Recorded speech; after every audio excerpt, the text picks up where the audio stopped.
Hello বন্ধুরা, আজকে আমরা জানবো রাউন্ড কলমের মেজারমেন্ট। রাউন্ড কলমে কিভাবে এমকিউএম মেজারমেন্ট বের করে সেটা আজকে আমরা জানবো। ভিডিওটা স্ক্রিপ্ট না করে ভাবে পুরোটাই দেখেন। তো স্ক্রিনে যে দেখতে পাচ্ছেন এটা হচ্ছে একটা রাউন্ড কলম। এই কলমটার হাইটটা হচ্ছে 5 মিটার রয়েছে এবং ডায়া রয়েছে। মানে ডায়া আমরা কাকে বলি? কলমের যে মুখটা, ওই মুখের ইঞ্চি টেপ দিয়ে অর্ধেক মুখ মেপে নিলে ওটা হয়ে গেল ডায়া, মানে অর্ধবৃত্ত আমরা বাংলাতে যেটাকে বলি। সার্কেলের যেটাকে ডিভাইড করেন ওটা হচ্ছে অর্ধবৃত্ত, অর্ধবৃত্তর অর্ধেক যেটা ওটা হচ্ছে রেডিয়াস। তো আসলে এখানে ফর্মুলা ইউজ করতে হচ্ছে পাই আর স্কোয়ার এইচ। পাই আর স্কোয়ার এইচ এর ফর্মুলা ইউজ করতে হচ্ছে। পায়ের মান হচ্ছে 22/7। 22/7 যে রেডিয়াসটা, রেডিয়াস স্কোয়ার যেহেতু, তো ডায়ার যদি পরিমাণ আপনার 1 মিটার থাকে তো রেডিয়াস হবে কিন্তু আপনার 0.5, যেহেতু 1 মিটারের অর্ধেক হচ্ছে 0.5। তো রেডিয়াসটা আসবে 0.5 ইন্টু 0.5, আমরা পেয়ে যাব।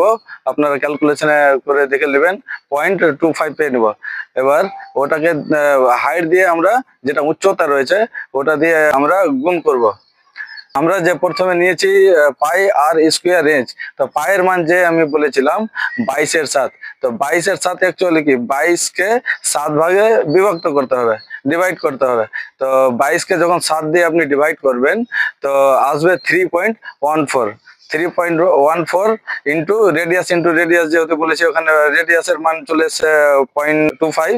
তো 3.14 ইন্টু 0.25 ইন্টু যে হাইটটা রয়েছে, উচ্চতাটা, ওটা ইন্টু যেহেতু উচ্চতা 5 মিটার নিয়েছি ইন্টু 5 মিটার। তো 3.14 ইন্টু 0.25 ইন্টু যে 5 মিটার রয়েছে ওটা করলে আপনি ইকুয়াল পেয়ে যাবেন, মানে সমান সমান পেয়ে যাবেন 3.925 এমকিউ। তো আসলে এই অঙ্কর আনসারটা বেরিয়ে আসলো 3.925 এমকিউ। তো বন্ধুরা, ভিডিওটা যদি আপনাদেরকে একটু ভালো লাগে এবং আপনাদের কিছু উপকার হয় মনে করেন, তাহলে ভিডিওটা লাইক করবেন এবং পেজটি ফলো করে নেবেন আর শেয়ার করে সবাইকে দেখার সুযোগ করে দেবেন। তো আবার আসবো নেক্সট ভিডিওতে।